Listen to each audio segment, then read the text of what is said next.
I was talking to a hiker. He was starting to get into actually backpacking and camping out. He did like only one night with his friend, and I told him I go out by myself, and he was like, "Oh, you go out by yourself?" The idea of just being all alone in pitch black kind of freaked him out. And I said, "You just gotta like surrender. You just gotta dissolve into it. You gotta let go." Because sometimes, when I've come out and I do these backpacking trips, every once in a while, I get like a little panic attack. Because I want to run away. I want to hide. And I don't have my distractions. I don't have my computer. I don't have any beer. I got nothing. Got nobody to call. I have to face myself. There's nowhere to run. Well, in case you're wondering, I did consume 5 grams of those magic truffles a couple hours ago.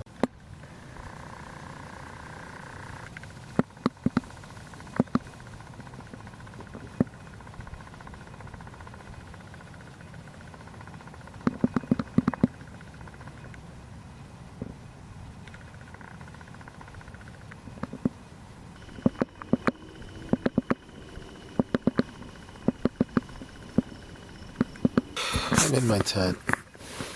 I'm just lying on my back. And I'm going into my own internal suffering. Lordy, lordy, lordy. Doing the exact opposite of what this entire society and culture has taught me not to do. I've been taught ever since I was born into this world, don't go into your suffering. Don't pay attention to it. Avoid, divert, avert. There's lots of ways to do that. Seemingly infinite. So many ways to avoid. But I do see the world as suffering. And I am part of that. This isn't a happy-go-lucky world. And I think suffering has a purpose. I think there's a reason for it. If you touch a hot stove, your hand burns. It tells you the location of the pain so that you know what to do to stop it. And that is remove your hand from the hot stove. But if we're all brainwashed to not pay attention to the pain of touching a hot stove, we're going to fry our hands off, metaphorically speaking. It's actually worse than that. Where does the suffering begin? Fear, emotional trauma, anger to cover it up, disassociation, and like an object thrown in space until it meets an opposite force of some kind, it's just going to keep going and going. And it can keep going until the day you die. Gangaji, who is a disciple of the lineage of Ramana Maharshi, she said, the texture of life is pain, but suffering is optional. And the Buddhists talk about suffering. The world is suffering. But they don't stop there. They say, look, there's such a thing as liberation.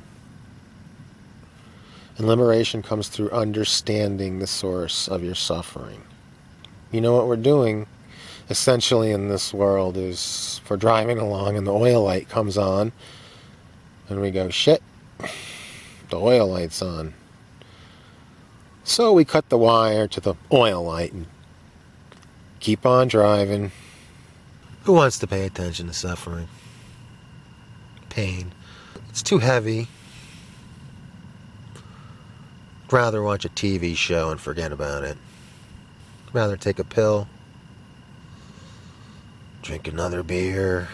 No, the only way to be liberated from suffering is to go directly into the heart of it. It's the only way. That's the real, dirty, deep down soul work that we are all here manifesting in this world to do. That's our only function, in fact. It's not to play video games. It's not to cultivate obsessions. Nope. We are here to rediscover who we really are, and that is the source of our suffering. We have forgotten who and what we are. That was the core teaching of Ramana Maharshi.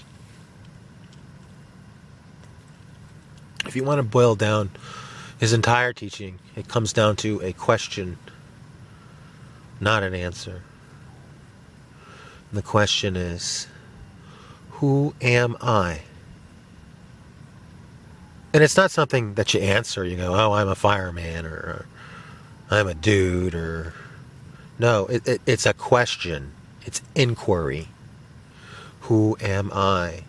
It's the clearest, most direct path to the self. And when I say self, I mean self with a capital S. The self. The one and only self, which is the source of all beingness. We have become identified with littleness, as A Course in Miracles talks about, where the ego, a projection, a small little nothing, a meat body that is really in truth nothing but a figment. And if that's who we really think we are, who and what we think we are, yeah, we're going to suffer. And that's the purpose of the suffering, though. The purpose of the suffering, just like touching the hot stove reveals the location of where your attention needs to go. You know, the suffering of the world is doing the exact same thing. And it's telling us all to go within, look within, and ultimately, one will discover that there is no outer. The inner is the outer is the inner. There's no distinction in truth. There is just beingness without any limit or any form. So if we want to be free of our suffering, we have to understand our suffering. So I agree with the Buddha. And I know I haven't said anything new or original. I've said this kind of stuff many, many times before, to myself and others. Intellectual understanding of what I'm trying to convey doesn't get results. When I say results, I'm talking about liberation, enlightenment, self-awareness, awakening. I can't say what it is that brings about those things, which are really all the same. There's no words. There's no words that can make myself or anyone else see. But our suffering is a yearning to remember who and what we really are. Because we created this dream of manifestation to explore, to experiment what it would be like to be separate and weak and time bound because we are so free and powerful that we can misuse our own creative energy to imprison ourselves. But thankfully, this little experiment is its dream. It has no effect on the underlying source of reality. We're still who we are. We can dream we're this, we can dream we're that, but who we are remains forever unchanged.